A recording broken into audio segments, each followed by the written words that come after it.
Olá, uma boa tarde.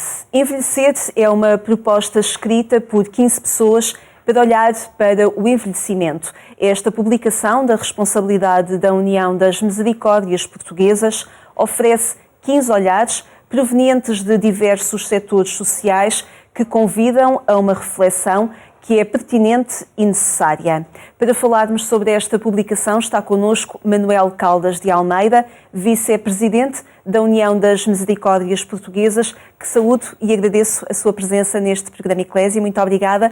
Obrigado. Gostaria de começar por perceber o que é que vos levou a querer fazer esta publicação.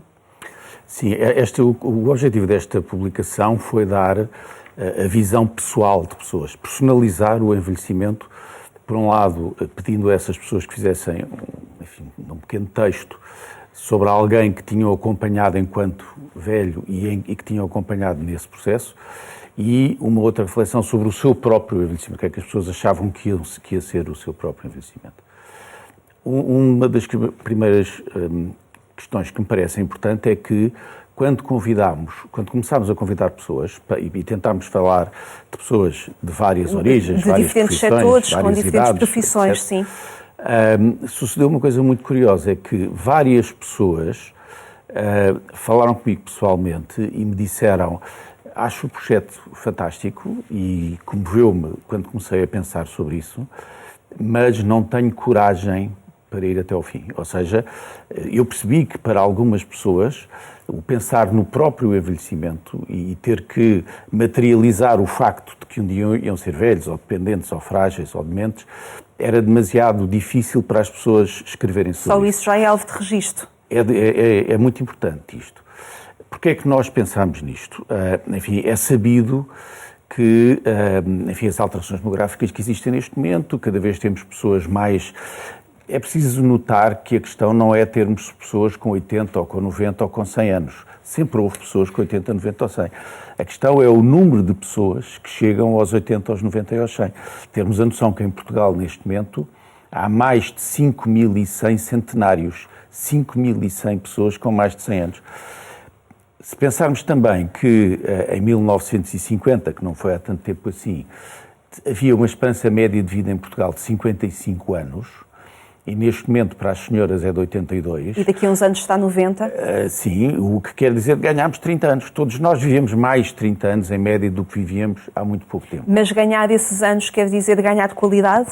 Pronto, essa é que é a grande questão, porque é evidente que nós temos conseguido que nesses anos a mais haja também mais anos bons. Ou seja, isto não tem a ver só com a questão da medicina, tem a ver com progressos sociais, tem a ver com... Nós que vamos ser velhos em breve, já sabemos que o vão ser, enquanto que estas pessoas que têm agora 90 anos foram apanhados de surpresa. E, portanto, as pessoas hoje em dia já trabalham um bocadinho para o seu envelhecimento. E essa é a arma principal. A questão do envelhecimento ativo, que deve começar quando a pessoa nasce, não é? A alimentação, o tabaco, o exercício físico. Está provado que tudo isso faz com que haja mais anos bons na velhice, que é isso que estamos a tratar.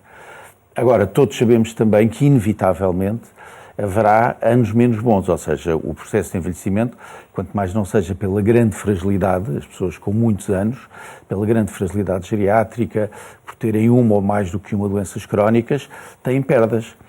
E essas perdas podem ser resolvidas internamente, ou no casal, ou na família, ou podem precisar de ajuda externa. E aí estamos a falar dos apoios domiciliários, dos lares, dos centros de dia, etc. Já antes da pandemia, nós União, dizíamos que tinha que haver uma profunda reflexão sobre os cuidados que estávamos a prestar às pessoas mais velhas. Nós achávamos e achamos que os lares foram desenhados para outros velhos que não são estes de agora. Os lares foram desenhados para pessoas autónomas que queriam apoio de hotelaria. Neste momento, nós fizemos um estudo profundo sobre os lares no país e é preciso percebermos que quem está nos lares, 85% são pessoas com duas ou mais do que duas doenças crónicas. 50% são pessoas com demência diagnosticada e 80% são pessoas com grande dependência, ou seja, pessoas que precisam de ajuda para tomar banho, para se vestir, etc. Portanto, isto é um panorama, mas é para isso que os lares servem. felizmente, isso quer dizer que os outros estão a ficar em casa e que o apoio domiciliário deve ser a base da estrutura. O que nós achamos é que nos deixamos ultrapassar e quer o apoio domiciliário, quer os lares não estão a dar a resposta necessária. A pandemia veio pôr isto tudo a nu. Lembra-se certamente, como, enfim, todas as pessoas que nos estão a ouvir, da altura em que nós acendíamos a televisão e o telejornal começava com filas de ambulâncias a entrarem para os hospitais e um cabeçalho a dizer morreram mais não sei quantas pessoas idosas em lar, morreram não sei o quê. Ou seja, e é preciso perceber o seguinte, apesar de tudo, nós tivemos um número de morbilidade e mortalidade em lares muito inferiores aos outros países da Europa. Portanto, em França, em Espanha, na Alemanha, morreram muito mais pessoas em lares. E permite-me aqui, uma coisa de que nos orgulhamos, foi que nos lares das misericórdias o número ainda foi muito mais baixo. Chegámos aos 20 e poucos %. Apesar disso, cada pessoa que morreu foi uma perda enorme para essa pessoa, para a família. E isto veio revelar que, como eu disse há pouco, quer os lares, quer os apoios domiciliários estão desajustados para o que é preciso. E nós temos pouco tempo para os ajustar, porque esta evolução do aumento do número de pessoas muito velhas e das necessidades dessas pessoas muito velhas está a crescer muito rapidamente. E nós achamos que é muito importante que seja bom ser velho em Portugal. Mas bom. O que acontece, e alguns convidados para escrever nesta vossa publicação refere, é que não há um encontro dos diferentes atores que deveriam concorrer para encontrar as respostas adequadas, que passam pela profissionalização do setor, pelo reconhecimento de profissionais que se dedicam a esta área, até por uma educação social que envolva as famílias também. No vosso entender, é isto também que está em falta, uma reunião entre os diferentes atores que possam criar respostas adequadas a esta altura? Se formos falar com quem está no terreno, o diagnóstico pode não ser tão científico como o nosso. Quer dizer, nós fizemos um estudo com psicólogos e não sei o que mais, e um estudo cientificamente com o apoio de 2 universidades, mas se for falar com outras pessoas que tenham lares ou IPSS ou o que seja, o que lhe vão dizer é a mesma coisa, ou seja, as pessoas, quer os profissionais, quer os dirigentes, quer os utentes, sentem esta desadequação. Nós só exprimimos através de números e de dados concretos. O que eu acho que não tem havido, principalmente, é um reconhecimento governamental, e eu não estou a dizer este governo, estou a dizer governamental, certo. Não tem havido um reconhecimento do governamental da urgência e da necessidade de intervir aqui. É evidente que se falarmos com qualquer ministro da Saúde ou da Segurança Social, ele vai nos dizer, mas fizemos enormes avanços, e fizemos. Mas não ajustados à realidade de hoje. Não foi suficiente, por exemplo, não é admissível que os lares continuem a ser estruturas apenas hoteleiras e sociais, quando as pessoas que lá estão têm enormes necessidades de saúde. Não há misericórdia nenhuma que não tenha um médico no lar, mas no acordo isso não está explícito. Assim como estamos a ter terapeutas e estamos a ter uma série de profissionais.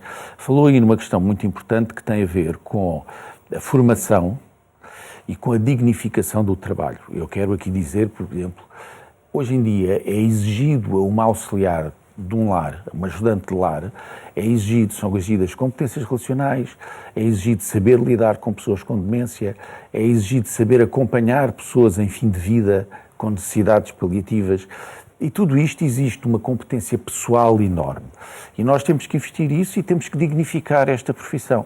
Mas eu queria só voltar um bocadinho atrás, que é esse trabalho que nós tínhamos feito antes da pandemia e todo o desastre que aconteceu durante a pandemia fez-nos fazer um documento técnico sobre a nossa opinião sobre o envelhecimento. Esse documento técnico teve apoio de faculdades, teve apoio de uma série de peritos e foi depois apresentado ao Sr. Presidente da República, aos Srs. Fala do estudo da União das Misericórdias Portuguesas de 2021. Exatamente. E foi depois apresentado em todas as regiões do país, convidando autarquias e escolas locais e IPSS e Misericórdias para o aperfeiçoar. É um trabalho em trabalho, não está fechado. E com diferentes gerações que possam contribuir. Com diferentes gerações. Mas esse estudo, o que nós pretendemos depois foi, temos esse trabalho feito, vamos fazer agora em outubro um workshop para o fechar definitivamente e o nosso próximo congresso, que será em 2023, terá como tema básico esta questão do envelhecimento. Achámos que era importante, para além desta visão técnica e da visão de quem trabalha, termos um bocado a visão de pessoas. E daí é isso que se percebe aqui. Há pouco, quando diz que a dificuldade de alguns convidados para escrever nesta publicação de se relacionarem com a sua própria imagem, da forma como se vêem quando forem pessoas mais velhas, acredita que o futuro, do lar futuro, como fala também na publicação, e a União das Misericórdias propõe essa ideia do lar futuro, a construção desse lar futuro passa pela forma como nós nos queremos ver enquanto velhos? Esse é o primeiro passo? Sim, claramente. Uma das coisas... há um trabalho muito interessante feito sobre que se as pessoas tinham como horizonte que nos últimos anos da sua vida iam estar num lar ou não. E algumas reconhecem que sim, outras que preferem que não. É geracional. É geracional. Se perguntar isso a uma pessoa com mais de 75 anos, é muito provável que lhe diga sim, eu vou entrar num lar a certa altura. Se perguntar a pessoas com menos de 60 anos, a perspectiva não é essa. E isto revela também o quê? É que nós temos os lares, e repare, eu sou provedor, tenho 2 lares na minha misericórdia, e sei bem as restrições e todas as questões operacionais que acontecem. Mas se pensar um bocadinho, se qualquer dos nossos ouvintes pensar um bocadinho, pensarmos em entrar para um lar onde temos horas para nos levantar, horas para nos deitar, horas para almoçar, horas para jantar. Enfim, há aqui uma série de regras e de limites no lar atual que as pessoas começam a não querer aceitar. As pessoas querem... Eu vi há uns tempos uma entrevista com uns ingleses, umas senhoras inglesas, que tinham ido para um lar. E uma delas era uma escritora famosa. E ela dizia, nunca estive tão bem na minha vida, porque faço o que quero e deixei de me preocupar com o pagamento da conta de eletricidade e com a limpeza da cozinha e com o fazer o almoço e o jantar, que era uma coisa que eu odiava. E é isso que nós temos que perspectivar. Os lares residenciais olham para um grupo e não para uma pessoa individual. Sim, porque é difícil, não é? Nós temos que perceber que temos que mudar o atual enquadramento, porque inclusive o atual enquadramento laboral obriga, obviamente, a que o jantar seja às 7 da tarde, porque depois os rácios diminuem. Portanto, há aqui uma série de coisas que também estão ligadas umas com as outras, mas temos que trabalhar nisso. Embora eu e nós na União achamos que a grande aposta, quer dizer, nós temos que fazer lares diferentes. E há um trabalho que nós fizemos que se chama o Lar do Futuro, que é precisamente desenhar isso. Arquitetura, recursos humanos, modos de vivendi lá dentro, tudo isso. Mas para nós a estrutura base é sempre o apoio domiciliário.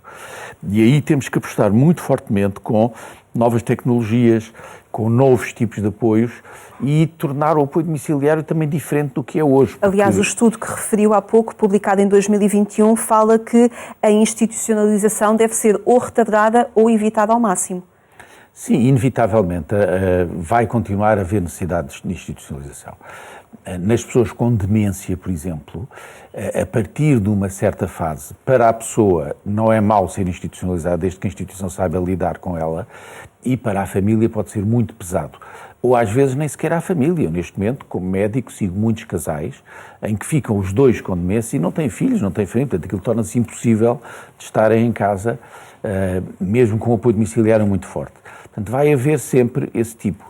Vai haver sempre necessidade para pessoas com grande dependência, grande fragilidade ou com doenças psiquiátricas. A psicogeriatria também, em muitos casos, vai obrigar a estar nesses lares. Agora, os lares têm que ter respostas para isso, têm que ter respostas para a demência, têm que ter respostas para a psicogeriatria, tudo isso nós temos que trabalhar.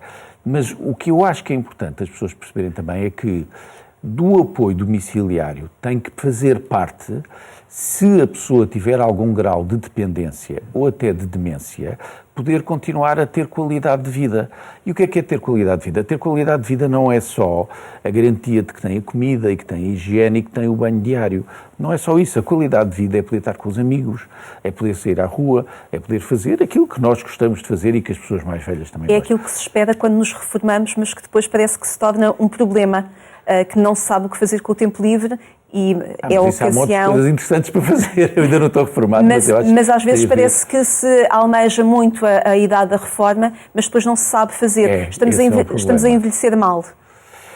Eu acho que há pessoas que estão a envelhecer mal, mas acho que cada vez mais, felizmente, era aquilo que eu estava a dizer há pouco, as pessoas antecipadamente percebem que vão ter muitos anos e que vão viver isso.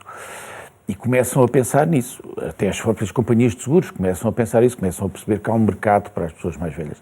E isso é fundamental, porque de facto aquilo que apontou é muito importante. As pessoas têm que não só fazer um envelhecimento ativo no sentido da alimentação e do tabaco e do exercício, mas também no sentido de planearem a sua vida ativa, o que vão fazer, e a sua família, porque repare, um dos problemas que existe muito nas pessoas muito velhas é a solidão. Porque a sua família, que o acompanhou durante toda a vida, pode ter desaparecido. A pessoa com quem viveu morreu, os filhos hoje em dia pode estar um na América e outro na Austrália. E, portanto, é importante também isso, saber criar laços que alarguem a noção de família e a noção das pessoas que o rodeiam. E isto é muito importante pela solidão. Eu sou diretor de um hospital em Lisboa e sou provedor da Misericórdia no Alentejo. E é totalmente diferente. Envelhecer no Alentejo e envelhecer numa grande cidade é muito diferente. É totalmente diferente. Eu dar uma alta a uma pessoa idosa aqui, que vai para uma casa sozinho, com acessos complicados. Eu no Alentejo, quando estou a programar um apoio domiciliário, para já as casas são térreas, portanto logo aí metade do problema desaparece. E depois os vizinhos são uma presença, e são uma amizade, e são um círculo que aconchega. E nós temos que conseguir fazer isto também nas cidades, criar dentro dos bairros.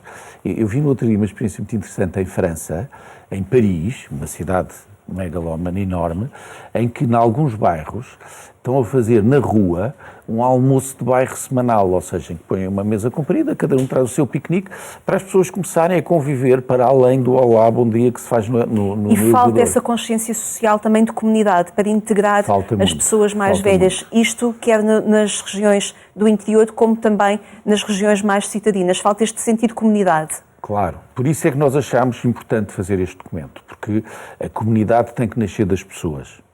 E o que nós quisemos com este documento, e vamos fazer agora em setembro uma cerimónia de lançamento em que vão estar presentes as pessoas, e quero aqui agradecer a todas as pessoas que participaram neste trabalho, mas chamar muito isto, que é evidente, nós dizemos, ok, é necessário que os governos olhem para isto de outra maneira, mas também é necessário que cada um de nós olhe para o seu próprio envelhecimento, o previna e olhe para a sua relação no mundo, não é? A sua relação com a comunidade, não se deixe fechar, não se deixe isolar, e isso é fundamental para ter uma boa velhice e para ter pessoas junto de nós quando formos velhos.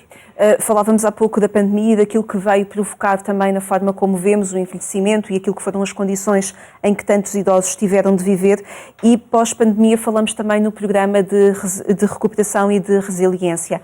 Apontado também nesta vossa publicação a oportunidade que este programa oferece para Portugal e a forma como ele poderá vir a ser aproveitado também para esta área da geriatria e para o envelhecimento ativo e para criar condições para que se possa envelhecer bem. Acredita que o programa de recuperação e resiliência possa ser optimizado e possa ser uma oportunidade também para olharmos para o envelhecimento de outra forma? Claro que sim. Eu acho que o PRR pode ser a alavanca para a mudança no apoio domiciliário do que eu falava. A digitalização, a utilização de novas tecnologias em casa das pessoas, o tornar as casas amigáveis para as pessoas com dependência, portanto, aí pode ser fundamental.